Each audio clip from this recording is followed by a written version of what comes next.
Today, the Church of Uganda launched its Strategic Planning Framework 2026 to 2030 under the theme Mobilizing Christians and Churches for Holistic Development, derived from the 1 Corinthians chapter 3, verse 9 to 10. The launch was attended by the Provincial Secretariat staff, all the bishops and their wives. The Archbishop of the Church of Uganda and the chief guest was Professor Augustus Nuwagaba, the Deputy Governor, Bank of Uganda. The strategic plan, Church of Uganda, which is the strategic planning framework for 2026-2030. A big applause to our chief guest. During the event, Right Reverend Amos Magazi, the Bishop of Northwest Ankole, while in devotion, noted that the planning is intended for growth and development such that any entity can have a direction towards betterment. You plan in order to do something so that at the end of the day, there is growth or there is development. We are good hearers, but we are not good doers. It's one thing to launch a strategic plan. It's another to see it being implemented. And that has been the greatest challenge in the province of Church of Uganda. Because we launch it as a province, but when you go to Karamoja, you find people doing their own things. If you go to Chigezi, you find doing their own things. If you go to Ibanda, you find people doing their own things. While giving the opening remarks, the Provincial Secretary, Reverend Canon Captain William Ongeng, urged all the bishops to use this strategic framework to plan accordingly in their different dioceses for the collective development of the Church of Uganda. Use the strategic planning framework 2026-2030 to guide the development of customized strategic plans and specific innovations appropriate to your localities, because each diocese has its own challenges.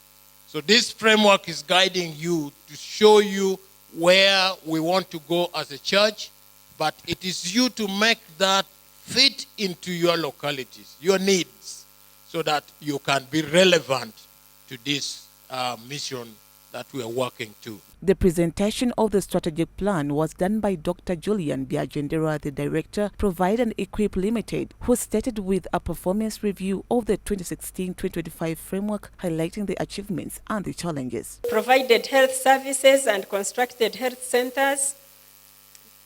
These ones we had a baseline, they increased from 240 to 256 health centers.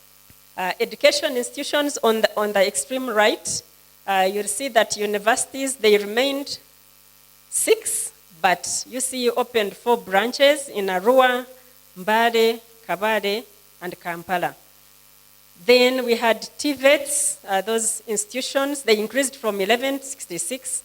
The secondary schools increased from 630 to 679. Primary schools increased.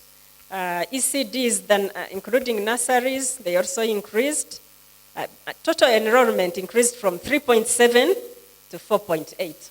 Dr. Julian thereafter presented the 2026-2030 strategic planning frameworks with a major focus, among others, on the mission and evangelism. We have some key strategic objectives. 1, to win souls for Christ. 2, nurture and equip Christians to maturity. Then promote holistic transformation in 4 communities. This is calling us to stop focusing on only fundraising for churches, for structures, but let us first build our people, and when they are able, they will even be able to support the projects, focusing more on members. Regarding the implementation of the past framework, the Archbishop commended some of the dioceses that managed to put the plan into practice. He, however, charged all other dioceses to improve. When I visit, I check, and I know a number of dioceses that have really implemented, and I try to see how they pick things and implement them. Not all of them will put them in share. Maybe some few put them in custard because they can say like the other, I saw you are very complicated, you're a very tough person, so I kept your dinner the way you gave it to me. Not all of them. Some dioceses really have done some great. Let us improve more, better than we have done on this, and I want to appreciate.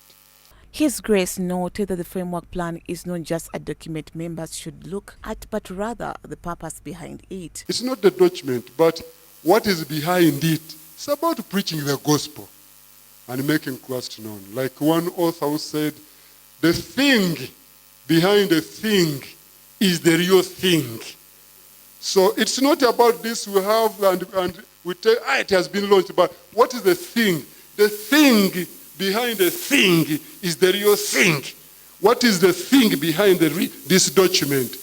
That's what we need to analyze and we'll go and implement. Officiating as a chief guest was Professor Augustus Nuwagaba, the Deputy Governor, Bank of Uganda, who, while giving his address, encouraged the bishops to ensure that apart from spreading the gospel, the church should play a critical role in income-generating ventures. I congratulate the Church of Uganda for now being aligned with us. You are now aligned with us in government, and we want to ensure that your targets are the same targets with us. You also need to be aligned with another international dispensation, which is the SDGs. The Sustainable Development Goals, which human capital is one of the major goals, where we are talking about education, health, holistic development of the individual, and so on. He also congratulated the Church of Uganda for aligning its strategic plan with that of the nation. For you, my Lord bishops, God gave you more power and authority. You are not like us. For you, when you talk, people listen. You have more people who can listen to you. For us, our voices are normally lower voices. But what we want you to help us is to ensure that apart from the gospel, which we all know, is that we are there for the gospel. We want the church to be the vanguard, play that vanguard role of income generation.